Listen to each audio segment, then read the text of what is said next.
Pediastrum boryanum is a disc-shaped green freshwater alga about 100 microns in diameter.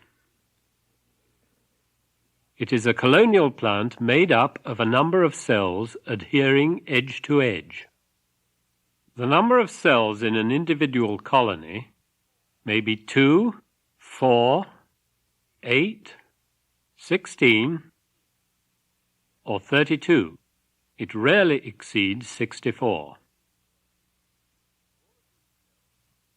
All of these cells are produced asexually from identical zoospores derived from a single common mother cell of the parent colony. When reproduction takes place, the nucleus of each mother cell undergoes a series of mitoses. Within an individual mother cell, the mitoses are synchronous, and the process may stop at any point between the first and the sixth nuclear division. This establishes the number of cells in the daughter colony and hence its size. When the nuclear divisions have ceased, the cytoplasm is cleaved into uninucleate cells about 7 microns in diameter. These cells separate and become active biflagellate zoospores, as can be seen if they are experimentally released from the mother cell. Under natural conditions, however, the outer wall of the mother cell ruptures and the zoospores are extruded, but they are still confined within a membranous vesicle, which previously served as an inner wall to the mother cell. Restrained by this small transparent bag, which swells as development proceeds, the zoospores swarm actively for from 5 to 15 minutes before they slow down and begin to aggregate. In these scenes, the action has been speeded up by time-lapse cinemicrography. During aggregation, the cells can alter their positions relative to one another before all movement ceases. How the colony comes to achieve the shape of a flattened disc, one cell in thickness, is something which remains to be explained. Once the disc has become stable, each of the peripheral cells grows a pair of prongs. This takes about 30 minutes.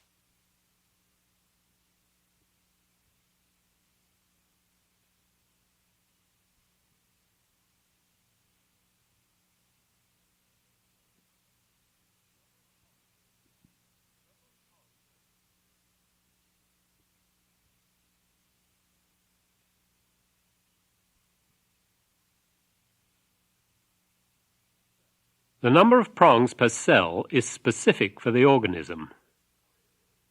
Pediastrum boryanum has 2, but Pediastrum simplex possesses only 1 on each of the outer cells. Despite the fact that the cells of a colony were originally identical sister cells, derived from a single mother cell, they nevertheless differ in shape when finally incorporated into the colony.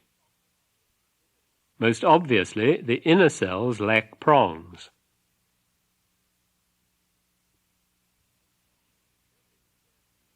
A stereoscan electron micrograph, however, shows that the inner cells actually do have stunted prongs, which have failed to develop. This seems to indicate that all the cells are initially capable of growing prongs, but the development of prongs is suppressed in cells which are surrounded.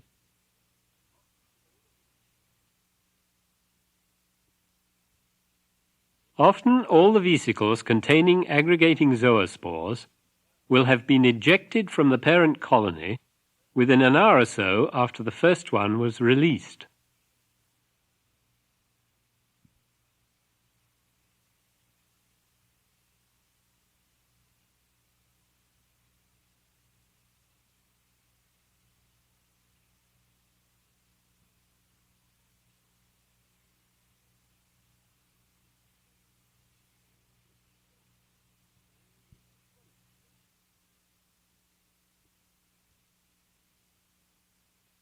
An empty skeleton is all that remains of the parent colony. In it we can see the semicircular holes through which the vesicles emerged. These escape hatches can be seen in this electron micrograph of an empty colony. In addition, this shows the complex reticulated pattern of the wall construction.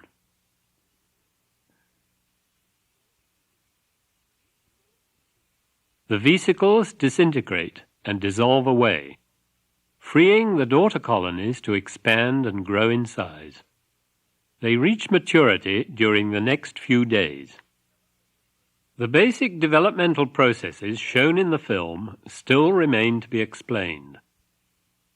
For instance, what regulates the number of nuclear divisions before the formation of a daughter colony? Why do the zoospores separate, swarm, and then immediately reassemble to form a stable daughter colony? How do the zoospores, which are apparently free to assemble into any shape, always organize into a disc?